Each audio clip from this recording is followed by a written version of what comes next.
사랑하는 여러분, 오늘 본문의 말씀을 보면요, 중요한 말씀이기 때문에 마태복음 24장에도 누가복음 21장에도 같이 나오는 본문이에요. 마태, 마가, 누가 이 공감복음이 다 나오는 말씀에서 중요한 말씀인데, 인자가 오는 것을 보리라는 말씀, 무화과나무 비유에서 배울 교훈, 이 두 가지를 마태, 마가, 누가 다 기록하고 있습니다.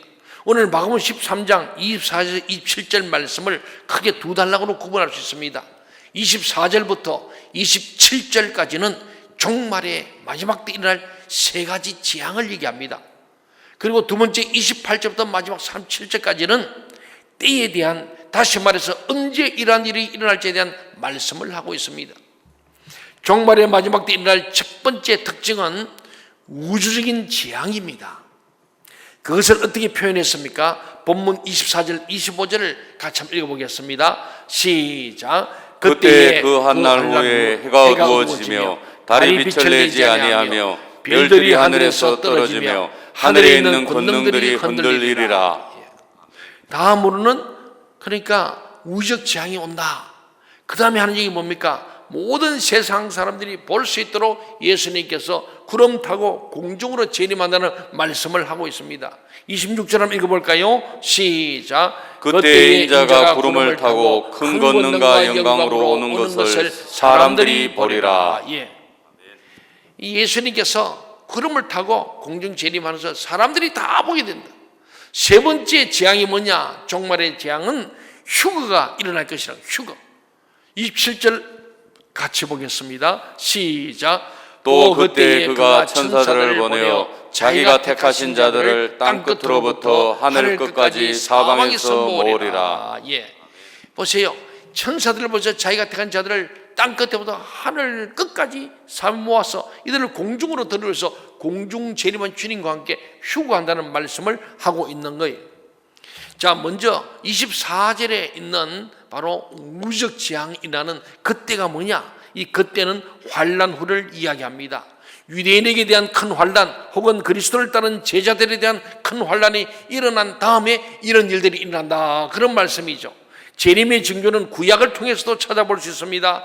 예수님 말씀하신 모든 것들은 이미 구약의 성경에 기록된 말씀들입니다. 먼저 24절의 우주적 재앙은 하나님께서 예언자 요엘과 이사야를 통해서 구약에서 벌써 수천 년 전에 예언된 말씀이에요. 우리 한번 볼까요? 요엘서 2장 10절, 31절, 32절 보면은 오늘 이 바로 우주적 재앙을 얘기하는 거예요. 같이 한번 봅시다. 시작. 그 앞에서 땅이 진동하며 하늘이 떨며 해와 달이 캄캄하며 별들이 빛을 거두도다.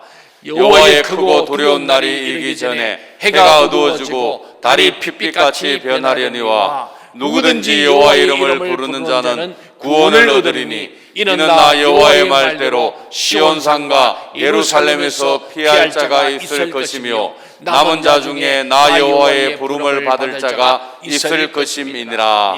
아멘. 요엘 선지자를 통해서 이미 해와 달과 별들이 빛을 잃어버릴 것, 오늘 우주적인 재앙을 얘기하는 거예요.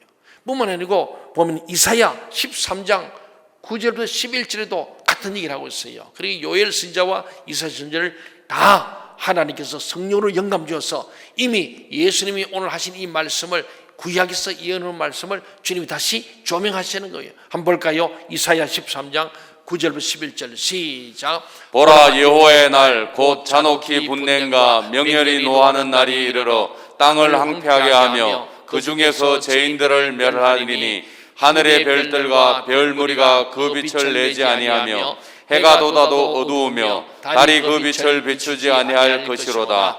내가 세상의 악과 악인의 죄를 벌하며 교만한 자의 오만을 끊으며 강포한 자의 거만을 낮출 것이며.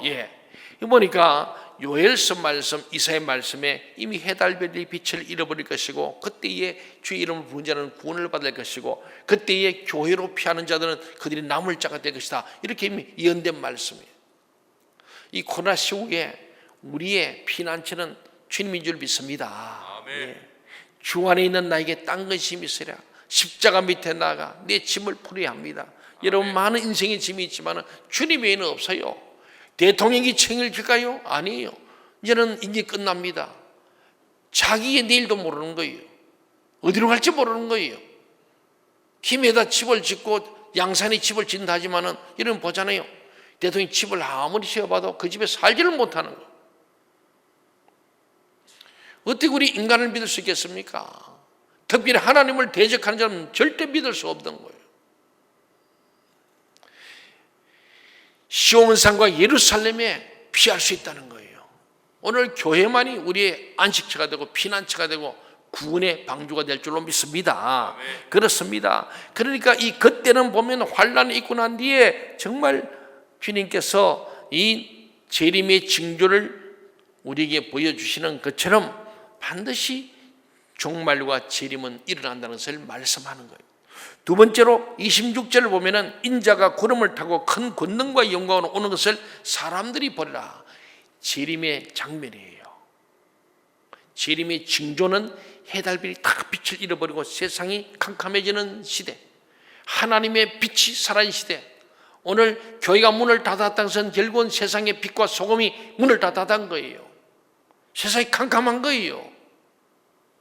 거기다가 주님은 마지막 때 구름을 타고 올라간 그대로 다시 오시는데 큰 권능과 영광으로 오는 것을 모든 천하 만민이 보게 된다는 말씀을 하고 있습니다. 이 말씀은 구약에서 다니엘 서절 통해서도 이미 말씀한 거예요. 그래서 주님 하신 말씀은 지어낸 말씀이 아니고 이미 예언된 말씀을 다시 찾아내서 그 말씀을 성취하시는 거예요. 우리 다니엘서 7장 13, 14절에 보면은 주님이 구름 타고 재림하실 말씀을 이미 하셨어요. 한번 볼까요? 시작. 내가 또 밤 한상 중에 보니 인자 같은 이가 하늘 구름을 타고 와서 예적부터 항상 계신 이에게 나아가 그 앞으로 인도되매 그에게 건설와 영광과 나라를 주고 모든 백성과 나라들과 다른 언어를 말하는 모든 자들이 그를 섬기게 하였으니 그의 권세는 소멸되지 아니하는 영원한 권세요 그의 나라는 멸망하지 아니할 것이니라. 예. 놀랍잖아요. 주님 오시는 수천 전에 벌써 요엘을 통해서 이사야를 통해서 또 다니엘을 통해서 구름 타고 재림하시겠어요. 이미 예언된 말씀이 생소한 게 아니에요. 하나님은 벌써 일어날 일들을 미리 다 예언해 두시고 그걸 주님을 통해서 성취하시고 또 주님 성천 후에 다시 오실까지도 반드시 이루어질 줄로 믿으시기 바랍니다. 아멘. 하나님 말씀은 영원히 변치 않는 말씀이 그대로 이루어집니다. 종말이 되면 종말이 있습니다. 재림이 되면 재림이 있는 거예요. 휴가 되면 휴가 있는 거예요. 믿습니까? 아멘. 그렇습니다. 그러나 예수님은 그 이야기를 다시 말씀하시면서 다니엘의 예언이 지금 그대로 이루어질 것임을 다시 한번 말씀하신 것입니다. 예수님은 성경을 따라서 사셨고 성경에 있는 이야기를 말씀하셨고 성경에 있는 이야기를 우리 다시 한번 깨닫게 해주기 위해서 오셨다는 사실이에요. 주님께서 십자가 지고 우리를 구원하는 십자가 부활의 사역이 있지만 그 속에는 말씀 사역이 있는 거예요. 주님은 공생을 시작하면서 계속 말씀합니다. 첫 번째 회당에 들어서 첫 번째 설교가 뭐냐면 이사야의 말씀하잖아요. 60장의 말씀. 이사야 6장의 말씀하면서 정말로 주의 성령이 임하시면은 포로된 자가 자유함을 얻게 될 것이고 억눌린 자가 자유할 것이고 그렇잖아요. 가난한 자가 복음을 듣게 될 것을 말씀하지 않습니까? 모든 사람에게 성령이 임할 것을 말씀하잖아요. 예수님은 그냥 하는 말이고 이미 하나님께서 구약의 예언자들에게 주셨던 하나님 말씀을 다시 한번 우리에게 리바이벌 해주시면서 말씀하는 거예요. 그렇습니다. 예수님이 이 땅에 오신 목적 중에 하나가 우리에게 다시 한번 성경에 있는 구약에 예언된 말씀을 깨닫게 해주기 위해서 오셔서 그걸 풀어주신 거예요. 말씀을 참 모세는 그래 말했지만 나는 이렇게 말한다고 말씀하면서 말씀을 드러내주시는 놀라운 은혜가 있습니다. 왜? 그분이 말씀이 육신이 돼 우리한테 거하신 분이기 때문입니다. 세 번째는요, 세 번째 제안을 보면 27절 말씀은 휴거를 의미한 휴거. 한때 우리가 1992년 10월 28일 저녁에 주님 휴가한다고 말이죠. 주님이 공중 재림하니까 좀 준비하고 휴가할 준비했던 그런 다미 선교란 그런 이단 집단이 있었습니다. 근데 성경을 보면요, 이때는 아무도 모른다 했어요. 무슨 92년 10월 28일. 저 그때 신대원 제가 3학년 다닐 때입니다. 우리가 광장동 거기서 저 천호동 보면서 혹시나 하고요. 혹시나 하고 봤다니까요. 막 TV가 중계하고 그랬잖아요. 막 그 선교 사람들은 하얀 옷을 입고 막 나팔도 불고 막 곧 막 휴거 될 것처럼 했는데 아무 일이 없었어요. 하나님께서 온 세상에서 믿는 성도들을 완전히 하늘로 끌어올리는 휴거가 일어날 것이라는 말씀이에요. 이것도 그냥 주님만 말씀하니까 주님보다 조금 앞서 바울 사도가 데살로니가전서 4장 16, 17에서 이 얘기를 이미 했어요. 그 주님께서 구약의 말씀, 신약의 말씀 다 인용하시는 거예요. 바울 사도에게 주셨던 놀라운 이 휴거에 대한 얘기입니다. 같이 한번 볼까요? 데살로니가전서 4장 16, 17 시작. 주께서 호령과 천사장의 소리와 하나님의 나팔 소리로 친히 하늘로부터 강림하시리니 그리스도 안에서 죽은 자들이 먼저 일어나고 그 후에 우리 살아남은 자들도 그들과 함께 구름 속으로 끌어올려 공중에서 주를 영접하게 하시리니 그리하여 우리가 항상 주와 함께 있으리라. 아멘. 예, 그러잖아요. 살아남은 자들도 죽은 자들 보니까 살아있는 자도 그들과 함께 구름 속으로 끌어올리는, 이게 휴거는 끌어올리는. 예, 이거 우리 공주로 부양되는 거예요. 쭉 떠오르는 거예요. 예, 그래서 그들과 함께 있게 하신다. 예, 주님께 구름 타고 오시고, 그리고 공중에 재림하시는데 우리 죽은 자들이 먼저 일어나서 공중으로, 산 자들도 공중으로 올라서 공중 재림의 그 현장에서 함께 주님 만나고 거기에서 공중에서 주님의 재림과 심판이 이루어질 것을 말씀. 그래서 우리가 18세기 중세 때 많은 사람들이 그림을 그릴 때 그 휴거 장면을 그림을 그려놨잖아요. 막 예수님이 공중에 계시고 수많은 사람이 쭉 있고 막 거기에 막 놀라운 영광이 있는 그런 그림들이 그때 그린 거예요. 이 성경을 보면서. 그렇습니다. 예, 사랑하는 여러분, 이렇게 종말의 여러 가지 징조와 사건을 통해서 우리들을 찾아오시는 예수님을 만나고 교제하는 삶을 살아가고 있는지 우리 코로나 시국에서 한번 점검해 보실 바랍니다. 야, 코로나 핑계로 예배도 안 드리고 헌금도 안 하고 봉사도 안 하고 교회 안 나오고 그것이 점점 좋아진다면 우리 좀 점검해 봐야 됩니다. 주님을 사모하고 예배를 사모하고 교회를 사모하는 열망이 불뜻 일어나야 할 줄로 믿습니다. 오늘 5절부터 27절까지는요 이 재림의 징조에 대한 말씀하셨다면 28절부터 37절까지는 언제 이런 일이 일어날지에 대한 비유의 말씀이에요. 우리 28절 29절 같이 한번 읽어볼까요? 시작. 무화과 나무의 비유를 배우라. 그 가지가 연하여지고 잎사귀를 내면 여름이 가까운 줄 아나니 이와 같이 너희가 이런 일이 일어나는 것을 보거든 인자가 가까이 곧 문 앞에 이른 줄 알라. 28절에서는 배우라, 29절에서는 알라. 두 가지예요. 우리가 모르고 하니까 멍청해가지고 뭐 그런가 보다 하고 그냥 줄줄 끌려가는 거예요. 배워서 알아야 합니다. 무화과 나무가 비유를 좀 배우라. 가지가 연해지고 잎사귀 내면 여름이 가까운 줄 아는 것처럼 너희가 이런 일이 일어나는 것을 보거든 인자가 종말의 징조, 재림의 징조가 일어나면은 인자가 주님이 가까이 문 앞에 있다. 곧 종말의 끝에 재림이 있음을 알아라. 그런 말이에요. 지금 마지막 때가 지금 카운트다운이 되고 있는 거예요. 지금이야말로 끼어서 믿음을 지켜야 할 줄 믿습니다. 무화과 나무를 보고 때를 아는 것처럼 징조들이 일어나면 메시아가 오심을 알라는 것이죠. 그러면서 30절에 말씀합니다. 같이 한번 볼까요? 30절 시작. 내가 진실로 너희에게 말하노니 이 세대가 지나가기 전에 이 일이 다 일어나리라. 그럼 이 세대가 우리 세대 지나가기 전에 그러면은 뭐 10년 안에 일이 있나 이렇게 생각할 수 있는데 이 세대는 무엇을 의미하느냐? 예수님이 살아있던 세대를 말할까요? 아니죠. 2000년의 세대 지나가 버렸어요. 아직 그 일이 일어나지 않았으므로 그때는 아닌 것 같습니다.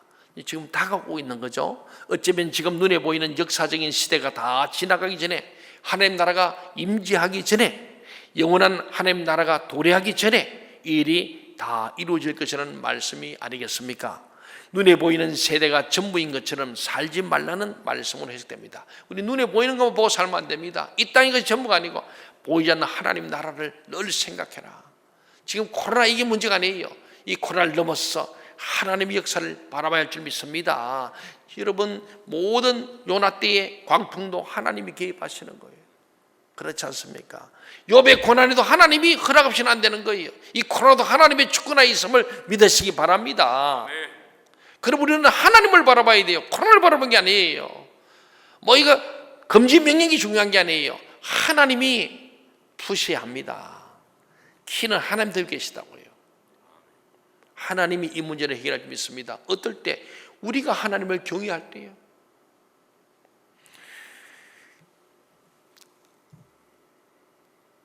그러면서 31절에 또 한 가지 말씀을 더하십니다. 같이 한번 읽어볼까요? 시작. 천지는 없어지겠으나 내 말은 없어지지 아니하리라. 저와 여러분도 죽습니다. 이 천지도 없어집니다. 땅도 다 살지만은 하나님 말씀만은 영원한 줄 믿으시기 바랍니다. 아멘. 그래서 말씀이 중요해요. 이 성경이 뭐라는 게 중요한 거예요. 대통령 도지사의 행정명령이 아니라 하나님이 뭘 하시는 거 이 중요한 거예요. 우리의 선배들이 일제차에 일본 총독부의 명령을 받았다면 다 예배 끝났고 예수 안 믿었을 겁니다. 그래도 불구하고 그들은 목숨을 걸고 순교자가 우리 예배를 드렸습니다. 오늘 말씀처럼 정말로 하나님께 천지는 없어도 하나님 말씀은 없지 않는데 이 말씀을 붙들고 말씀대로 가야 할 줄 믿습니다.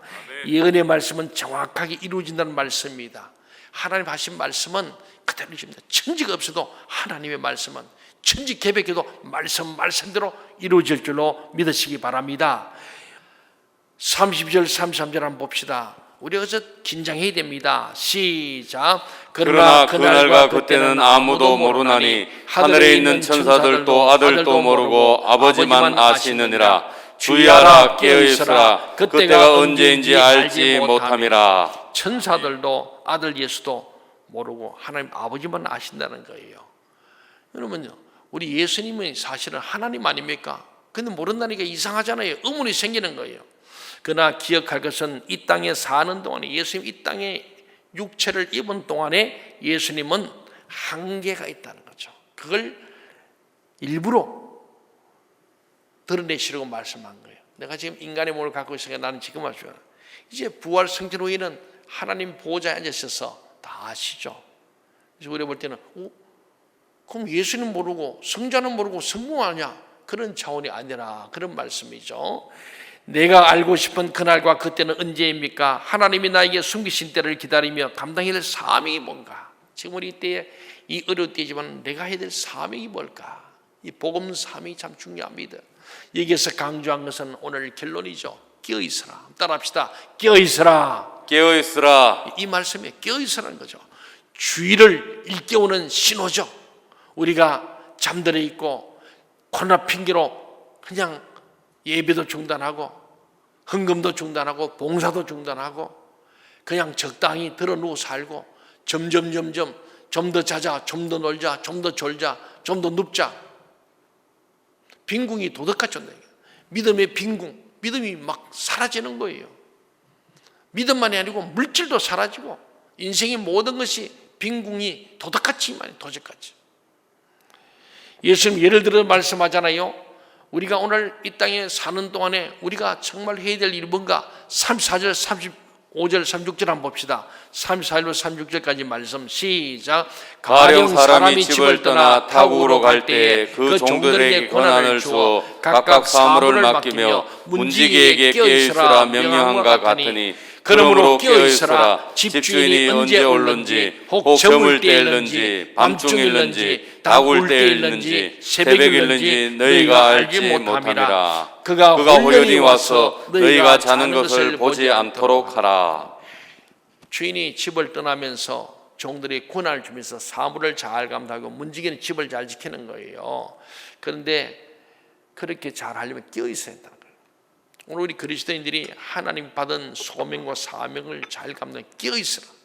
집주인이 주님이 언제 오실는지 저물 때일지 밤중일지 다굴 때일지 새벽일지 도무지 알지 못한다. 그러므로 홀린 오시는 그 주님을 맞이할 신부된 우리들은 너희가 자는 것을 보지 않도록 하라. 슬기로운 다섯천이 되라. 미련한 다섯천처럼 등도 가지고 불을 가했지만 점점점 기름이 다 해버리니까 꺼져버리고 자다가 신랑도 못 보고 나중에 뒷북을 치지 말고 등을 가지고 기름을 가득히 채우고 자지 말고 깨어서 주님 오심을 기다리라. 너희가 자는 것을 보지 않도록 해라. 오늘 모든 실시간 방송을 우리 생명샘 동정 가족 여러분, 여러분이 자는 모습을 주님이 보지 않도록 하시기 바랍니다. 영이 깨어서 더 하나님과 더불어 교제하고 찬송하며 기도하며 말씀으로 예배하는 여러분 되시길 바랍니다. 이 교회에 가정 셀 교회를 만드세요. 그리고 셀 교회를 만드세요. 우리 집에서 보니까 청년들 셀 그룹이 토요일마다 모여서 같이 예배하는데 참 좋대요. 끝나고 같이 교제하고, 또 이런 때에 하나님께서 어떻게 보면 가정교회를 세우고 셀교회를 세우라는 또 사인이 있습니다. 하나님을 사랑하는 자, 곧 그 뜻대로 부르심을 입은 자는 모든 것이 어떻게 합력하여 어떻게 선을 이룰 줄 믿습니다. 여러분 답답해하지만은 또 이곳에도 하나님 뜻인 줄 알고 가정예배를 세우기를 바랍니다.